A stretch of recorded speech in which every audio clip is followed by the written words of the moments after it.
Olá meus amigos, bem-vindos a mais um vídeo.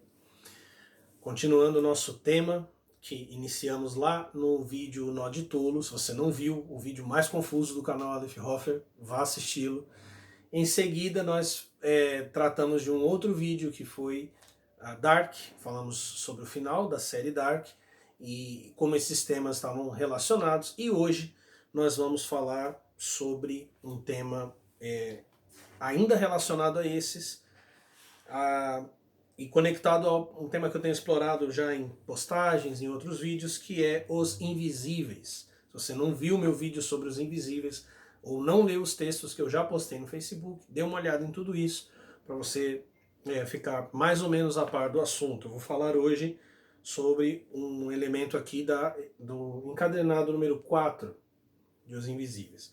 De maneira bem resumida, Grant Morrison, e eu fiz um vídeo sobre ele também, sugiro que você assista, criou os invisíveis como um hipersigilo. O que é um sigilo? O sigilo, a palavra sigilo vem do latim sigillum, significa selo. Os grimórios antigos tinham sigilos, ou sigilum, selos, que eram como que assinaturas ou expressões das entidades, dos anjos e dos demônios.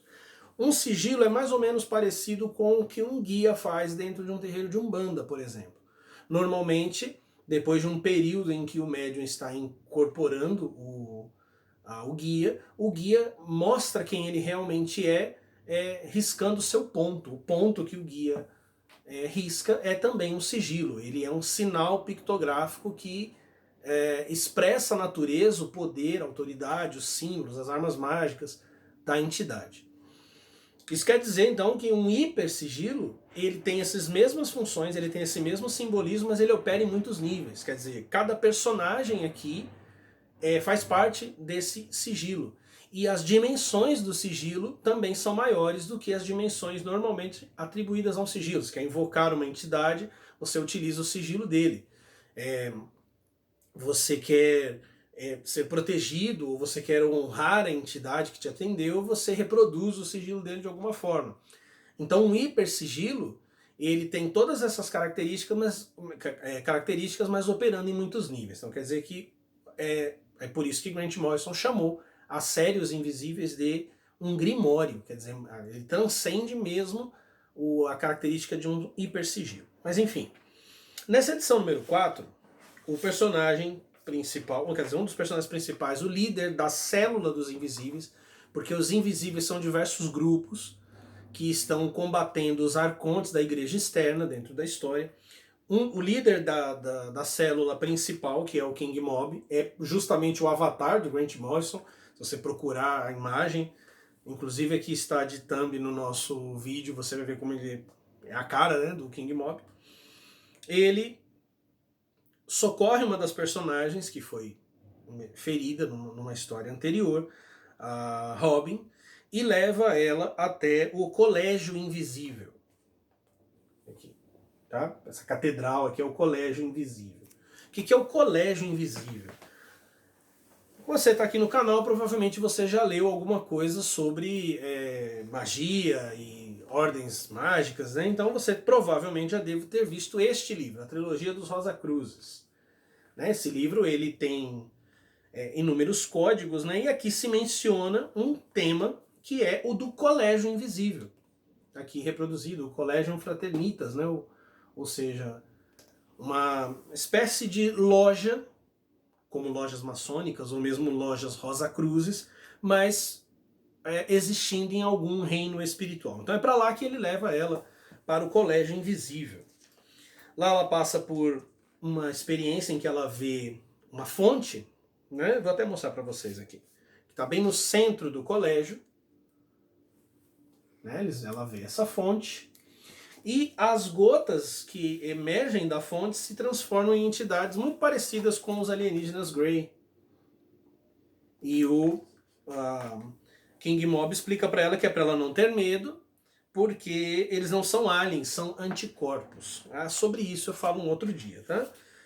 Então ela passa por todo o processo de recuperação, e aí quando ela finalmente retorna e consegue conversar com o King Mob, falar sobre a missão que ela realizou e tudo mais, ela faz um comentário sobre algo que ela descobriu sobre o universo. Presta bem atenção, isso não vai ter muita validade agora, mas nos vídeos seguintes vai ter. Ela diz para ele que é, ele me contou, o Takashi, que é um personagem que ela encontrou, ele me contou que o universo inteiro era mais simples do que a gente imaginava.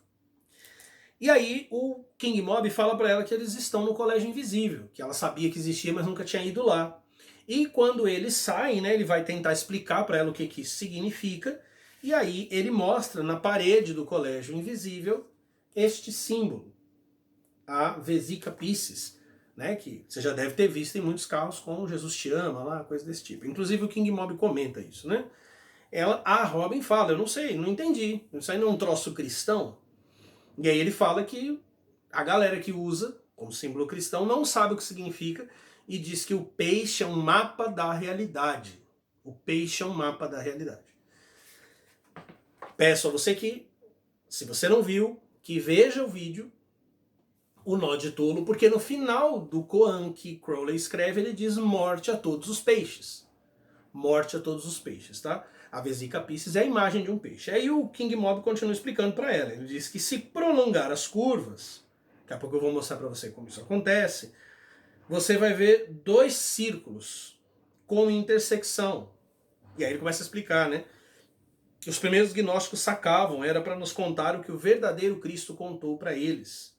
Viu? É um diagrama primitivo de como funciona um holograma. Essa partezinha, que daqui a pouco eu mostro, somos nós. Todo tempo e espaço dentro dessa forma de lente. E aí ela fala, né? Dois universos.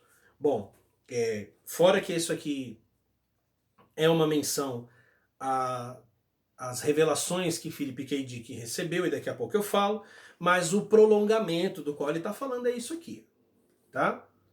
Então ela viu o ictus na parede, né? Como vocês viram ali, a Vesica Piscis, e aí ele diz que o prolongamento é isso aqui.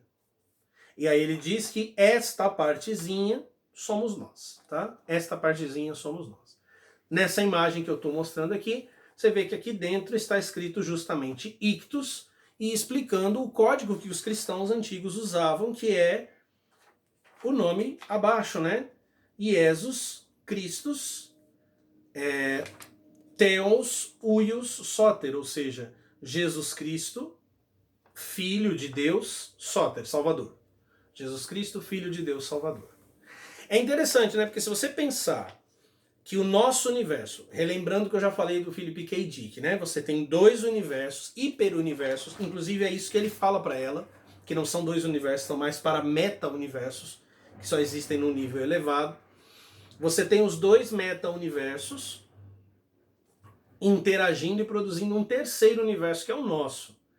Esse terceiro universo formando o peixe, e este peixe tendo uma relação direta com Jesus, ou seja, o mistério que Jesus ensinou aos discípulos é que ele, Cristo, e o universo tinha uma ligação, o nosso universo holográfico tinha uma ligação profunda. É como se o nome Ictus fosse o nome do nosso universo. Só que Ictus significa peixe. Então quando você vê lá morte aos peixes, lá no nó de cego, você já começa a entender que tem a ver com este nó. E aí você começa a decodificar todo o horror que Crowley tinha a Jesus. Se você tentar tomar o caminho que os teleminions tomam hoje, de se você entrar num grupo de Telemann, você vai vomitar na internet. Porque você vai ver só zombaria com o cristianismo, vídeos postando bobagem. Se você ler alguma coisa do Marcelo Mota, o cara era o anticristão radical, mas quer dizer, ele não entendia o que realmente o próprio Aleister Crowley, que escreveu em código, Crowley não escreveu isso claramente, estava dizendo. Este universo manifestado é o Cristo, é o Ictus, é o peixe que precisa ser destruído, que precisa morrer, que precisa desaparecer. Reproduzindo literalmente a doutrina de Philip K. Dick, eu já mostrei isso num outro vídeo, quando eu falei dos invisíveis mesmo. Ele diz, um deles, dos dois universos, é esse aqui. Esse aqui quer dizer aonde está o colégio invisível. É sadio. O outro é doente, terminal, demente. O nosso universo é um holograma que existe na justa posição. Como você viu ali, né, no encontro deles. A academia fica num lugar que parece um espaço no limite do meta-universo sadio. A igreja externa dos Arcontes, o Upside Down de Stranger Things, fica na periferia do meta-universo infecto. O meta-universo sadio está tentando nos salvar antes que ele se desconecte do gêmeo moribundo e o tempo-espaço desabe. Então o que ele está explicando é aquilo que o Philip K. Dick já falou, e que essa é a missão dos invisíveis, né? Esses dois universos vão se desconectar, o peixe desaparecerá, será destruído, e antes que isso aconteça, é efetuada uma missão de resgate. Vou mostrar um outro símbolo que vocês conhecem muito bem, que é um símbolo que apareceu em Dark, que é este aqui. Nós colocamos aqui o símbolo da Teoses bem no meio, né? Justamente para representar o nosso trabalho aqui, o que nós estamos fazendo. Nós estamos no meio do nó, né? Nós todos estamos no meio do nó, a Teose está no meio do nó, tentando despertar as pessoas. O nó é justamente o nó de 3 universos, que são 3 peixes. Por isso lá o nó do tolo fala de 3 peixes. Se você não estiver conseguindo visualizar 3 peixes, então eu vou mostrar essa outra imagem aqui, tá? Para que você consiga, principalmente aqui, né, essas duas aqui, para que você consiga visualizar os 3 peixes. E aí você entende, olha os códigos se revelando, Jesus dizendo para os discípulos: eu farei de vocês pescadores de homens. Né? O que o King Mob diz aqui, né? Ele está tentando nos salvar antes que se desconecte do gêmeo moribundo. Quer dizer, quando esta conexão for quebrada, quando o nó for desfeito, os peixes morrerão, o nosso universo desaparecerá e nós desapareceremos também se não tivermos sido resgatados. Então, como a gente viu lá em Dark, eu até comentei, né? Em Dark, o nó é estabelecido quando os universos se partem. Aqui o nó é estabelecido quando os universos se unem.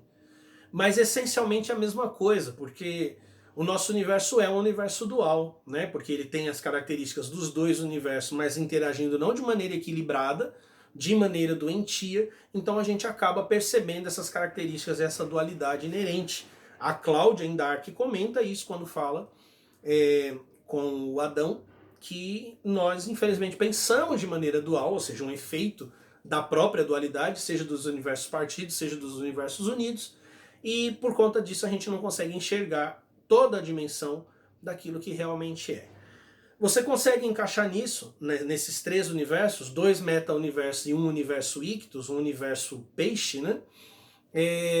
Até mesmo o que eu tenho ensinado sobre Joaquim de Fiore, sobre as 3 épocas, né? Em 3 períodos acontece a missão de resgate para nos tirar daqui. Ou seja, Valles está sintonizando conosco, enviando mensagens para nós, enviando informação transformadora que nos modifica, que nos altera, e os invisíveis faz parte desse código plantado nesse mundo, dessa ação de hackear a prisão de ferro negro, que é o universo como nós enxergamos e pensamos que ele é, para nos extrair daqui, para nos tirar, para desfazer o nó de cego, o nó de tolo, antes que tudo seja destruído. Continue nos acompanhando e eu vou tentar esclarecer ainda mais nos nossos próximos vídeos sobre o Olho de Valles.